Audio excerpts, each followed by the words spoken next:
Hello student, आज का जो अपना टॉपिक है वह है सोइल पोल्यूशन बाय एग्रोकेमिकल यानी कि मृदा प्रदूषण और मुख्य रूप से अपना कृषि रसायनों द्वारा। तो मृदा प्रदूषण के बारे में जानने से पहले हम यह जान लेते हैं कि जो हमारा सोइल है या हमारी जो मिट्टी है वह क्या चीज़ है, उसकी परिभाषा, उसका अर्थ और उसका इम्पोर्टेंस यानी कि उसका हमारे जीवन में क्या महत्व है, क्योंकि इसके महत्व को समझना हमारे लिए बहुत ज़रूरी है। तभी हम अच्छे से इसको प्रोटेक्ट कर पाएंगे, इसको प्रदूषण से बचा पाएंगे। तो हम अपना सबसे पहले जानते हैं कि मृदा क्या चीज़ है, उसका क्या अर्थ है। देखिए, ये सोइल पोल्यूशन है और मृदा की परिभाषा पे आते हैं हम कि जो सोइल है हमारी, उसकी एक डेफिनेशन दी गई बिल्कुल सिंपल। भूपृष्ठ की सबसे ऊपरी परत जो पौधों को उगने बढ़ने के लिए जीवांश, खनिजांश व नमी प्रदान करती है, मृदा या मिट्टी कहलाती है। इसका मतलब यह है कि upper layer of the earth surface that provide mineral particle, organic matter and moisture to plants called soil. बिल्कुल सिंपल सी परिभाषा बताई गई बहुत ही साधारण शब्दों में कि जो भूमि की हमारी ऊपरी परत है, जो पौधों को उगने व बढ़ने के लिए खनिज प्रदान करती है या खनिजों का अंश प्रदान करती है, जीवाश्म प्रदान करती है, जीवों का अंश प्रदान करती है, तथा मॉइस्चर यानी कि नमी, जल की उपलब्धता प्रदान करती है। तो उसको हम सामान्य शब्दों में मृदा कह सकते हैं। ठीक है, अब बात करते हैं इसके इम्पोर्टेंस की, यानी कि हमारे जीवन में डायरेक्टली इनडायरेक्टली मृदा का बहुत महत्व है। अब ये बात इस अपना पहले से क्लियर हो जाएगी। देखिए, just imagine if any one plant can grow without soil. क्या कोई पौधा बिना मिट्टी के उग सकता है? बिल्कुल भी नहीं। Even plants and animals living in the water also receive nutrients from the soil that is open in the water. कहने का अभिप्राय यह है कि जो पौधे पानी के अंदर उगते हैं वह पौधे भी जल में घुली हुई मिट्टी से पोषक तत्व प्राप्त करते हैं। तो कहने का अभिप्राय है मृदा का काफ़ी अधिक महत्व है, चाहे पौधे जमीन पे उगे और चाहे जल में, वो मृदा से पोषक तत्व जरूर ग्रहण करते हैं। नेक्स्ट देखिए क्या कहता है अपना, soil is the basis of everyone, यानी कि सब का आधार है मृदा जो है। All food chains of biosphere, energy flow and material rotation start and and from the soil. देखो कितनी महत्वपूर्ण बात बताई गई है कि ऑल फूड चेन यानी कि सभी खाद्य श्रृंखलाएं जैव मंडल की और ऊर्जा प्रवाह तथा पदार्थ चक्रण स्टार्ट और एंड फ्रॉम द सोइल, यानी कि इन सभी का आरंभ और अंत मृदा से ही होता है। By now you must have understood that soil is an extremely important natural resource. अब आप अच्छे से समझ गए होंगे कि मृदा का हमारे जीवन में क्या महत्व है, क्योंकि मृदा एक प्राकृतिक तथा God gifted free of cost, God gifted by nature, यानी कि प्रकृति के द्वारा बिना कोई मूल्य लिए फ्री ऑफ कॉस्ट एक गिफ्ट है जो प्राकृतिक है, हमारे लिए बहुत ही महत्वपूर्ण है। तो इसलिए मृदा का हमारे जीवन में बहुत ज़्यादा महत्व है और इसको हमें प्रोटेक्ट करके रखना चाहिए। नेक्स्ट पॉइंट है कंपोजिशन, यानी कि मृदा का जो संगठन है, किन किन चीज़ों से मिलकर मृदा का संगठन हुआ है तैयार, वो देखिए। मिनरल की मात्रा 45% है, water 25%, air 25% and organic matter 5%। ये लगभग अपना मात्रा 100% है और अपना ये थोड़ा बहुत वेरी करता है। तो ये है अपना सोइल कंपोजिशन, यानी कि मृदा का संगठन, इससे मृदा का निर्माण होता है। तो अब हमें पता लगा कि मृदा क्या चीज़ है और हमारे जीवन में मृदा का महत्व क्या है और इसका कंपोजिशन क्या है। अब हम बात करें हमारे मेन टॉपिक की, जो कि हमारा है सोइल पोल्यूशन, और उसके अंदर फर्दर है एग्रोकेमिकल, यानी कि जो सोइल पोल्यूशन यानी कि जो मृदा प्रदूषण होता है और ख़ास तौर पे किसके द्वारा, कृषि रसायनों द्वारा, उसके बारे में हम विस्तार पूर्वक चर्चा करेंगे। देखिए next, soil pollution. Soil pollution की परिभाषा लेते हैं सबसे पहले कि सोइल पोल्यूशन है क्या चीज़। Soil pollution is defined as the change in physical, chemical and biological conditions of soil through man intervention resulting in the degradation in quality and productivity of the soil। कहने का अभिप्राय यह है कि जो हमारी सोइल है उसमें तीनों प्रकार का चेंजेस यानी कि भौतिक, रासायनिक और जैविक, उसकी जो दशाएं उसमें तीनों प्रकार का चेंजेस होता है। किसकी वजह से, मैन की, ह्यूमन की जो एक्टिविटी है डिफरेंट टाइप्स की, उसकी इसकी रिजल्ट यानी कि इसकी वजह से जो परिणाम होता है वो क्या होता है कि जो सोइल की क्वालिटी है, जो उसकी उत्पादकता है, वो उसकी क्या हो जाती है, डिक्रीज हो जाती है, डाउन हो जाती है, ह्रास हो जाता है उसमें।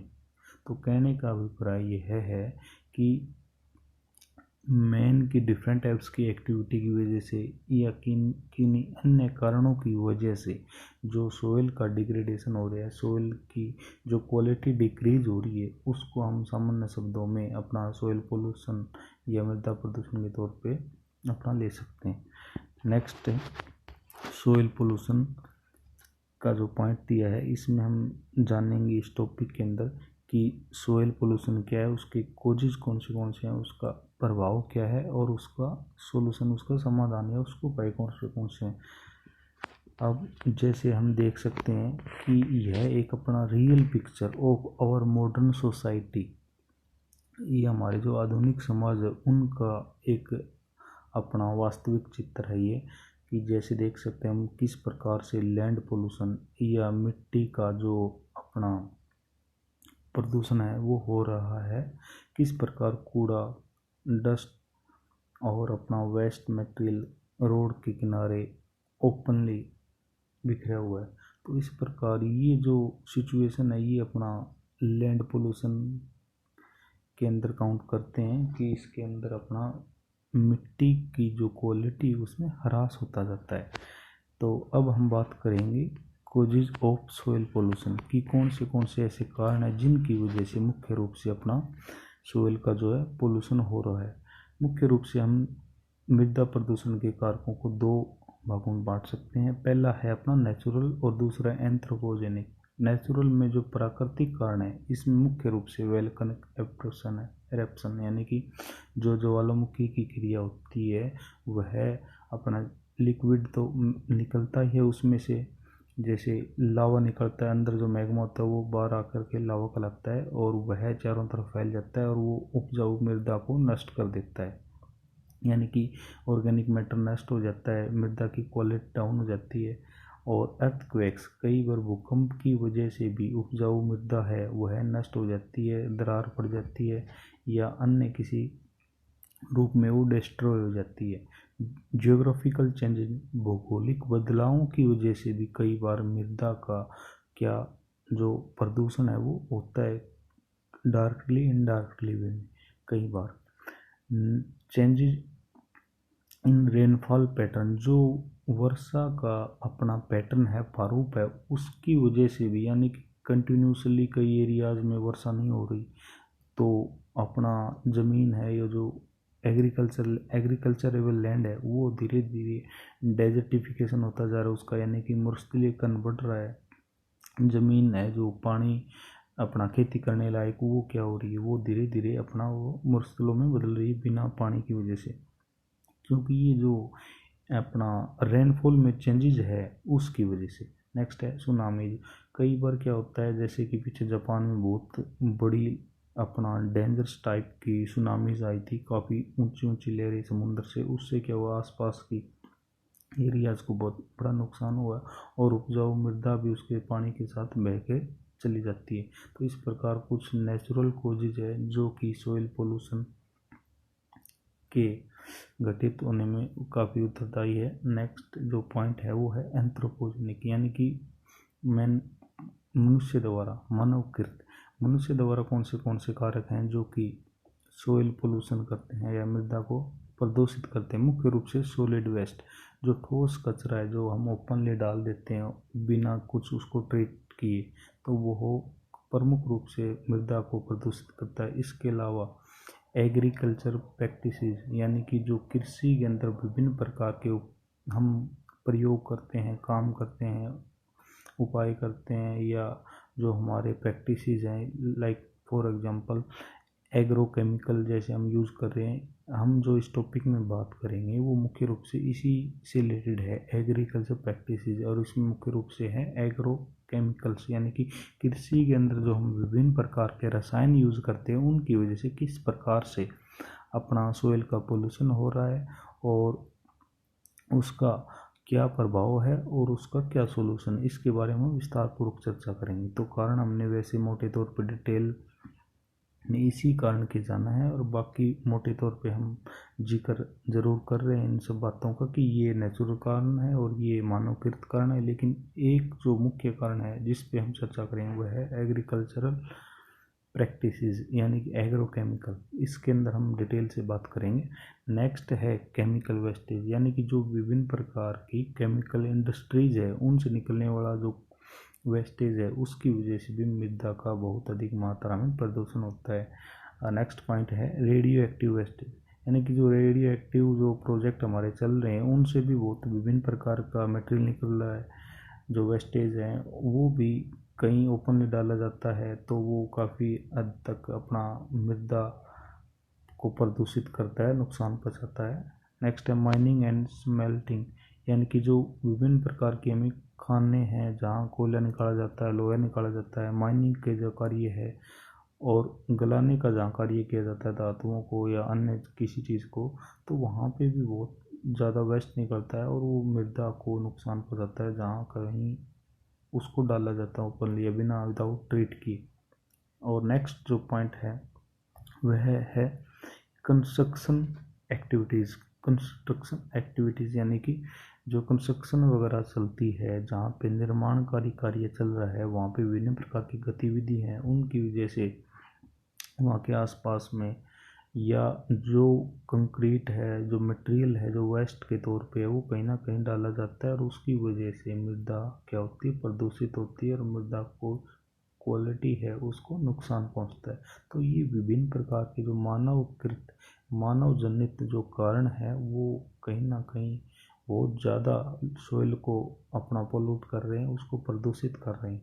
तो ये थे दो प्रकार के कारण, नेचुरल और एंथ्रोपोजेनिक, यानी कि प्राकृतिक और मानव जनित। ठीक है, अब हम बात करेंगे अपना मुख्य कारण पे इसके, वो है अपना एग्रोकेमिकल यानी कि कृषि रसायन। सिंपल सी बात है, कृषि रसायन क्या चीज़ है, देखिए chemical products used in agriculture are term agrochemicals, यानी कि जो रसायन उत्पाद कृषि के अंदर प्रयोग होते हैं उनको सामान्य शब्दों में हम कह सकते हैं एग्रोकेमिकल, कृषि रसायन। यानी कि कृषि क्षेत्र में उपयोग होने वाले विभिन्न प्रकार के रसायन, जैसे फर्टिलाइजर्स है और अपना पेस्टिसाइड्स है, जैसे एग्जाम्पल के तौर पर बताया है।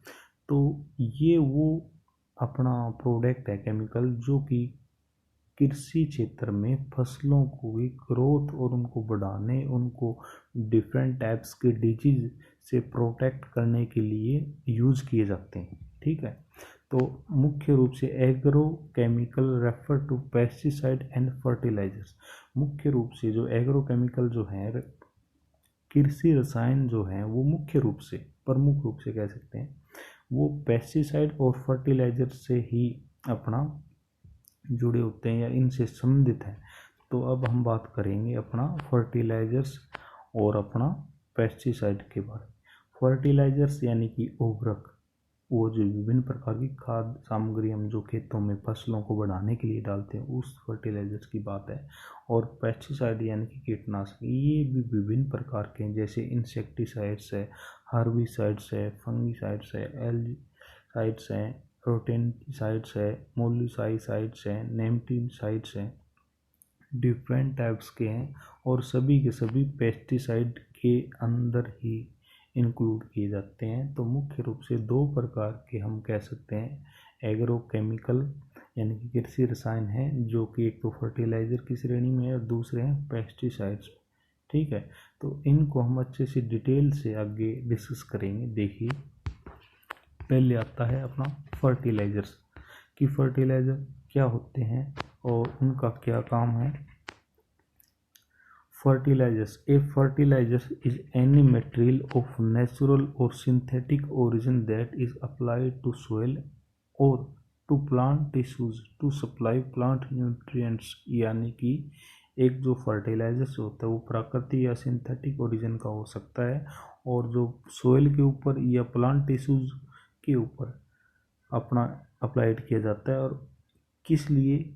क्योंकि उनको न्यूट्रिएंट्स प्रोवाइड करने के लिए, यानी कि न्यूट्रिएंट्स प्लांट्स को, पौधों को पोषक तत्व प्रदान करने के लिए इन फर्टिलाइजर्स का क्या होता है, यूज़ होता है। ठीक है, सिंपल सी बात यह है कि पौधों की ग्रोथ के लिए, उनको बीमारियों से बचाने के लिए, उनको पोषक तत्व प्रदान करने के लिए हम विभिन्न प्रकार के उर्वरक हैं या खाद या फर्टिलाइजर्स का हम यूज़ करते हैं। जैसे फॉर एग्जांपल नीचे दो एग्जांपल बताए गए हैं, डीएपी है, यूरिया है। ये कॉमन है, ये सभी जानते हैं हम। जैसे कि तो हम यूज़ करते हैं डीएपी है, यूरिया है। तो ये अपना विभिन्न प्रकार के फर्टिलाइजर्स के एग्जांपल हैं। तो ये वो है अपना जो पौधों को ग्रोथ करने में सहायता प्रदान करते हैं, फर्टिलाइजर्स, उर्वरक। ठीक है, नेक्स्ट हम डायग्राम देखते हैं इसका। चित्र में देखिए आप, ये डिफरेंट टाइप्स की जो खाद्य सामग्री है या फर्टिलाइजर्स हैं वो दिखाए गए हैं। इनमें से कुछ तो है इनऑर्गेनिक, कुछ है ऑर्गेनिक, यानी कुछ जैविक सामग्री भी है और कुछ अपना अजैविक भी है।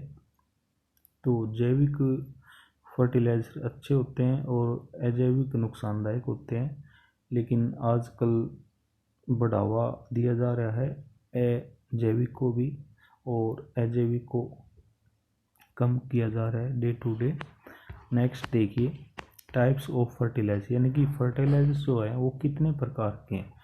वैसे तो फर्टिलाइजर्स कई प्रकार के हैं, लेकिन यहाँ जो बताई गई है वो सिंपल ढंग से बताया गया है। एक तो स्ट्रेट है, मिक्स है।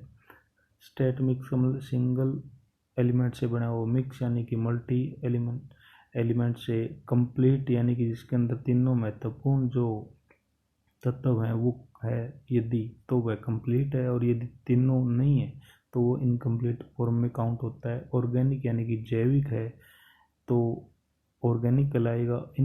इनऑर्गेनिक यानी कि अजैविक है, जिसमें अपना जैविक पदार्थों को नहीं मिलाया गया, सिंपल ढंग से बनाया गया है, या अजैविक पदार्थों को मिला करके बनाया गया है, उसका मिश्रण ऐसा है जो कि अजैविक या इनऑर्गेनिक है, तो हम उसको इनऑर्गेनिक श्रेणी में काउंट करेंगे। सोलेबल एंड इनसोलेबल, यानी कि कुछ घुलनशील होते हैं और कुछ अघुलनशील होते हैं। जो डिफरेंट टाइप्स के फर्टिलाइजर्स हैं जिसका हम प्रयोग अपना पौधों या क्रॉप्स को ग्रोथ देने के लिए हम करते हैं। नेक्स्ट है अपना एग्जाम्पल ऑफ फर्टिलाइजर्स, जैसे कि विभिन्न प्रकार के एग्जाम्पल दिए हैं।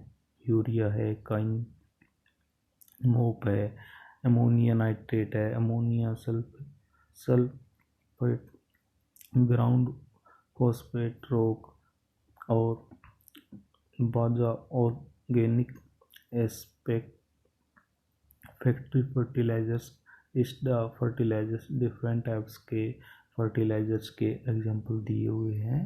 तो ये अपना मार्केट में डिफरेंट टाइप्स की फसलों के लिए अलग अलग प्रकार की बहुत ज़्यादा आजकल किस्में आई हुई है, और अलग अलग फसलों के लिए अलग अलग प्रकार के फर्टिलाइजरों की हमें आवश्यकता पड़ती है।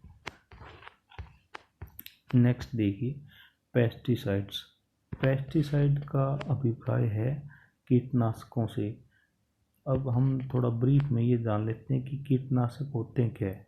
Pesticides are the substances that are meant to control pests, यानी कि जो पेट्स कंट्रोल करते हैं, कीटों को कंट्रोल करते हैं, उनको सामान्य शब्दों में पेस्टिसाइड्स कह सकते हैं। The term pesticide include all following herbicides, insecticides which may include insect growth regulators, termiticides, etc., nematicides, molluscicides, pesticide, avicides, rodenticides, bactericide, insect repellent, animal repellent और एंटी माइक्रोबायल एंड फंगीसाइड्स, ये सब इसी के अंदर include किए जाते हैं। और पेस्टिसाइड का मतलब है सिंपल सा कि जो कीट हैं उनको कंट्रोल करने के लिए विभिन्न प्रकार के अपना पेस्टिसाइड यूज होते हैं और अपना इनको फसलों को बीमारी से बचाने के लिए, ग्रोथ देने के लिए इनका हम प्रयोग करते हैं। तो आगे दिखाया गया कि जैसे कि पिक्चर के हम देख रहे हैं कि एक अपना फील्ड के अंदर अपना कुछ लोग अपना स्प्रे कर रहे हैं। तो ये केमिकल फर्टिलाइजर्स हैं जो कि अपना फसलों को विभिन्न प्रकार के कीटों से बचाने के लिए या इनको ग्रोथ देने के लिए अपना स्प्रे के तौर पे अपना यूज़ किया जा रहे हैं। नेक्स्ट देखिए, types of pesticides and their target paste group, यानी कि जो पेस्टिसाइड है उसका क्या टारगेट है, यानी कि वो किसके लिए है। इस साइड में जो दे रखे हैं टाइप्स ऑफ पेस्टिसाइड, ये पेस्टिसाइड्स हैं।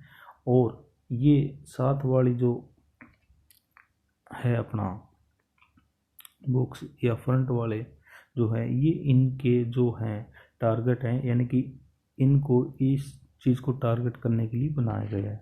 जैसे कि एल्जीसाइड्स हैं वो एलजी के लिए हैं, एविसाइड्स है वो बर्ड्स के लिए है, बैक्टीरियासाइड है वो बैक्टीरिया के लिए, फंगीसाइड्स है, हर्बिसाइड्स है, इंसेक्टिसाइड्स है और मिट्टीसाइड्स है, मोलिसाइड्स हैं, नेमटिसाइड्स है और रोडेंटिसाइड्स हैं और सिमिसाइड्स हैं। ये डिफरेंट टाइप्स के वायरोसाइड्स हैं वायरस के लिए। तो ये विभिन्न प्रकार के जो पेस्टिसाइड है वो विभिन्न प्रकार के अपना खरपतवार या विभिन्न प्रकार के कीट पतंगों को अपना रोकने के लिए, उनको उनसे फसलों को बचाने के लिए ये हम अपना यूज़ करते हैं। ठीक है। नेक्स्ट है अपना negative impact of agrochemical on soil health, कि जो हमारे विभिन्न प्रकार के एग्रोकेमिकल्स हैं, जो कृषि रसायन हैं, उनका मिट्टी के ऊपर नेगेटिव या नकारात्मक प्रभाव क्या है, उसके बारे में हम जानेंगे। देखिए बहुत सारी बातें बताई गई है यहाँ पे, क्योंकि एक बात है नोट करने वाली, क्या कि एग्रोकेमिकल्स हमें फ़ायदा देते हैं, बट क्वांटिटी तो बढ़ती है लेकिन जो क्वालिटी है वो डे टू डे डिक्रीज होती जा रही है। इस बात में कोई दोहराई नहीं कि क्वांटिटी बढ़ती है बट क्वालिटी मेंटेन नहीं रहती। तो इसमें सारी बातें आगे हम अच्छे से क्लियर करेंगे कि किस प्रकार सोइल के हेल्थ को ये इफ़ेक्ट कर रहे हैं एग्रोकेमिकल। देखिए one by one, kills beneficial organism, यानी कि ये क्या करते हैं, ये जो अपना काफ़ी जो फायदेमंद ऑर्गेनिक मैटर है, जैविक पदार्थ है या जीव जंतु है या जैविक छोटे माइक्रो लेवल के ऑर्गेनिज्म, उनको नष्ट कर देते हैं, उनको मार देते हैं। क्योंकि स्प्रे वगैरह करने से बहुत सा एग्रो अपना बेनिफिशियल जो ऑर्गेनिज्म है वो अपना मर जाते हैं। नेक्स्ट जो पॉइंट है वो है increase in nitrate level of soil. ये जो नाइट्रेट का जो लेवल है, स्तर है नाइट्रोजन नाइट्रेट का, उसके अंदर भी काफ़ी बदलाव कर देते हैं एग्रोकेमिकल जो होते हैं। यानी कि कृषि रसायन की वजह से नाइट्रेट का जो स्तर है वो बदल जाता है। Damage natural makeup of soil, प्राकृतिक जो मेकअप होता है, यानी कि प्राकृतिक जो कंडीशन है, दशा है मृदा की, वो डैमेज हो रही है, वो बदल जाती है एग्रोकेमिकल की वजह से। अल्टर द पीएच, यानी कि जो पीएच वैल्यू है उसमें भी काफ़ी बदलाव आ जाता है एग्रोकेमिकल की वजह से। ठीक है, वो चेंज हो जाती रहती है, घटती बढ़ती रहती है एग्रोकेमिकल की वजह से केवल। डिक्रीज सोइल क्वालिटी, इसमें भी कोई दोहराई नहीं कि जो विभिन्न प्रकार के एग्रोकेमिकल हम यूज़ करते हैं उनकी वजह से हमारी जो सोइल की जो क्वालिटी है उसके अंदर बहुत अधिक मात्रा में कमी आती जाती है और वो डे टू डे अपना ह्रास हो रही है, उसके अंदर कमी आ रही है, क्वालिटी के अंदर उसकी गुणवत्ता में ह्रास होता जाता है। नेक्स्ट पॉइंट है किल्स सॉइल ऑर्गेनिज्म। विभिन्न प्रकार के जो मृदा के महत्वपूर्ण पोषक तत्व है या ऑर्गेनिक ऑर्गेनिज्म यानी कि जो जैविक पदार्थ है या जैव जंतु है, छोटे माइक्रो लेवल के जो जीवांशम है वो नष्ट हो रहे हैं एग्रोकेमिकल की वजह से। और next point toxic to micro, जो छोटे स्तर के माइक्रो है उनके अंदर वो भी जहर से अपना खराब हो रहे हैं, उनको भी नुकसान पहुंच रहा है। टॉक्सिसिटी, नेक्स्ट पॉइंट है टॉक्सिसिटी अवेलेबिलिटी ऑफ न्यूट्रिएंट्स, यानी कि जो न्यूट्रिएंट्स हैं वो भी अपना क्या है, उनको भी नुकसान पहुंच रहा है और उनके अंदर ये जो टॉक्सिसिटी यानी कि जहरीलापन जो है वो उनके अंदर पहुंच रहा है। किल अर्थवर्म, यानी कि जो विभिन्न प्रकार के जो कीड़े मकोड़े हैं जो बिलों के अंदर अपना सुराख के अंदर या भूमि के अंदर रहते हैं, केंचुए वगैरह जो है विभिन्न प्रकार के कीड़ों को जो भूमि के लिए उपयोगी है, मृदा के लिए उपयोगी है, वो भी मरते जा रहे हैं इसकी वजह से, एग्रोकेमिकल की वजह से। नेक्स्ट जो पॉइंट है ग्रोथ रेगुलेटर्स, यानी कि जो डिफरेंट टाइप्स का ग्रोथ रेगुलेटर है वो भी काफ़ी इफेक्ट है इस चीज़ से, वो उसमें अपना कहीं ना कहीं डायरेक्टली प्रभाव है इस पे। रेजिडुअल इफेक्ट, यानी कि जो बचा हुआ अवशेष मैटर है उसका ऊपर उसका भी प्रभाव रहता है। टॉक्सिक टू सोइल ऑर्गेनिज्म, यानी कि जो ऑर्गेनिज्म है सोइल के अंदर वो जहरीले या टॉक्सिक होते जा रहे हैं। तो इस प्रकार हम देखते हैं कि डिफरेंट टाइप्स का जो नेगेटिव इफेक्ट है वो बहुत ही ज़्यादा है एग्रोकेमिकल की वजह से, क्योंकि इनसे क्वांटिटी बढ़ रही है, क्वालिटी डाउन हो रही है और मृदा की जो क्वालिटी है उसमें डिक्रीजिंग हो रही है। इसलिए हमें इन सब से परहेज करना चाहिए, इनकी वजह कोई अल्टरनेट अपना ढूंढना चाहिए और जो कि मृदा की क्वालिटी को मेंटेन रखे और उसको कम से कम नुकसान पहुँचाए। तो ये थे अपने negative impact of agrochemical on soil health की नकारात्मक प्रभाव कृषि रसायनों के मृदा के स्वास्थ्य पे। ठीक है, अब हम बात करेंगे इसके सोल्यूशन की, इसके समाधान की, कि इसका समाधान क्या किया जाए। देखिए हम बात कर रहे हैं एग्रोकेमिकल की, तो एग्रोकेमिकल के हम एडवांटेज और डिसएडवांटेज दोनों देख लेते हैं। पहले हम बात करते हैं इसके लाभ की कि इनसे क्या क्या लाभ हैं। लाभ में देखिए आप क्या क्या बताया है, जैसे कि हायर क्रॉप यील्ड, यानी कि बहुत उत्पादन होता है, बहुत ज़्यादा उत्पादन होता है फसलों का। दूसरा पॉइंट बताया है इंक्रीज सोइल फर्टिलिटी, उत्पादकता जो है कृषि की, फर्टिलिटी है वो बढ़ जाती है। इम्प्रूव्ड फूड ग्रेन प्रोडक्शन, अपना जो ग्रेन है उसका प्रोडक्शन बढ़ जाता है। वेक्टर बोर्न डिजीज कंट्रोल, विभिन्न प्रकार की बीमारियों को नियंत्रित करते हैं। इंसेक्ट पेस्ट मैनेजमेंट, इंसेक्ट और पेस्ट को प्रबंधित करते हैं, उसको मैनेज करते हैं, उसको कंट्रोल करते हैं। Reduce losses from weeds disease and insect pest, विभिन्न प्रकार के जो कीट पतंगे हैं, पेस्ट हैं, डिजीज है, उनको उस नुकसान को यह रोकते हैं। ये तो थे फायदों की बात या लाभ की बात, एडवांटेज की बात जो कि एग्रोकेमिकलों द्वारा होते हैं। अब हम बात कर लें डिसएडवांटेज, यानी कि इसके नुकसान क्या क्या है, इनके हानि क्या क्या है, इनकी कमियां क्या क्या है। देखिए नंबर 1 एनवायरमेंटल पोल्यूशन सबसे ज़्यादा होता है, एग्रोकेमिकल की वजह से अपना पर्यावरणीय प्रदूषण होता है। दूसरा decrease soil quality and nutrients imbalance, असंतुलित हो जाते हैं जो पोषक तत्व है। दूसरा क्वालिटी जो है सोइल की वो डिक्रीज हो जाती है। और नेक्स्ट पॉइंट देखिए कॉन्टेमिनेशन ऑफ ग्राउंड वाटर, जो ग्राउंड वाटर है उसका कॉन्टेमिनेशन हो जाता है। Toxic to soil microorganism, जो माइक्रो ऑर्गेनिज्म उनको काफ़ी हानि पहुंचती है।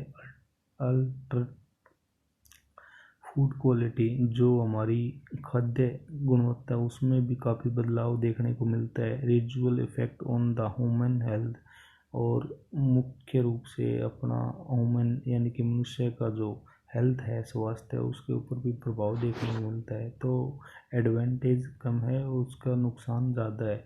इसके लिए हम कुछ अल्टरनेट अपना ले सकते हैं। वो जो है वो इस प्रकार से बताए गए, जैसे अपना ऊपर की साइड देखिए डायग्राम में, अपना जो कि विभिन्न प्रकार के अल्टरनेट्स हैं उनके बारे में बताया गया है। पहला तो है use of biofertilisers and biopesticide, कि सबसे पहले जो काम किया जाए वो क्या किया जाए कि बायो फर्टिलाइजर, जो खाद्य सामग्री में फर्टिलाइजर यूज करते हैं वो मुख्य रूप से जैविक फर्टिलाइजर होने चाहिए, और बायो पेस्टिसाइड यानी कि जैविक ही पेस्टिसाइड होने चाहिए। दूसरा पॉइंट है यूज ऑफ बेनिफिशियल माइक्रोब्स, यानी कि विभिन्न प्रकार के जैसे केचुए की खाद है या छोटे माइक्रोब जो पोषक तत्व प्रदान करते हैं उनको यूज किया जाए खेती करने के लिए एग्रीकल्चर के अंदर। यूज ऑफ ऑर्गेनिक पेस्टिसाइड, और विभिन्न प्रकार के ऑर्गेनिक जो पेस्टिसाइड हैं उनको यूज किया जाए। इसके अलावा हम दो डिफरेंट टाइप्स के हम एग्रोकेमिकल पेस्टिसाइड्स और अपना पेस्टिसाइड के साथ साथ हम फर्टिलाइजर्स भी यूज करते हैं। इन दोनों को कम करते हुए इनकी जगह कोई अच्छे बायो अपना टाइप यानी कि जैविक टाइप हम यूज़ करें तो काफ़ी बेनिफिट रहेगा, और हमारी जो अर्थ है उसके ऊपर जो हमारी उपजाऊ मृदा है उसको कम से कम नुकसान होगा और हमें ज़्यादा से ज़्यादा फ़ायदा होगा, पर्यावरण को भी फ़ायदा होगा, मृदा को अपना काफ़ी कम नुकसान होगा और हमें लाभ भी अच्छा होगा। तो इसलिए हमें एग्रोकेमिकल की बजाय अपना बायो एग्रोकेमिकल जो फर्टिलाइजर्स हैं या पेस्टिसाइड इनको कम करते हुए हमें जैविक खाद्य सामग्री पर विशेष ध्यान देना चाहिए। तो इस प्रकार इस टॉपिक में इस पार्ट में इस वीडियो के इस पार्ट में हमने मुख्य रूप से कि मृदा क्या है और मृदा के अंदर अपना फिर हम बात करी कि सोयल पोल्यूशन क्या चीज़ है और सोयल पोल्यूशन के कारण क्या क्या हैं, और सोयल पोल्यूशन अपना मुख्य रूप से एग्रोकेमिकल जो है उसकी वजह से होता है। तो वो किस प्रकार से होता है, कौन से फर्टिलाइजर्स है, कौन से अपना पेस्टिसाइड है और उनका क्या क्या उपयोग है, उनके फ़ायदे क्या है, उनके नुकसान क्या हैं और उनका समाधान क्या है, इस बारे में हमने इसमें चर्चा की। तो नेक्स्ट जो वीडियो होगी वो अपना सोइल पोल्यूशन पे ही है और अपना एक अलग जो रीज़न है या कोज है उसके ऊपर बनाएंगे। तो इसके बारे में हमने अच्छे विस्तार पूर्वक एग्रोकेमिकल के बारे में चर्चा की है, तो इसको अच्छे से अपना समझ सकते हैं। तो बिल्कुल इजी वे में समझाया गया है, फिर भी नेक्स्ट वीडियो में कोशिश रहेगी और जो कमियां हैं उनको दूर करके अच्छे से अपने टॉपिक को प्रस्तुत किया जाए। Thank you.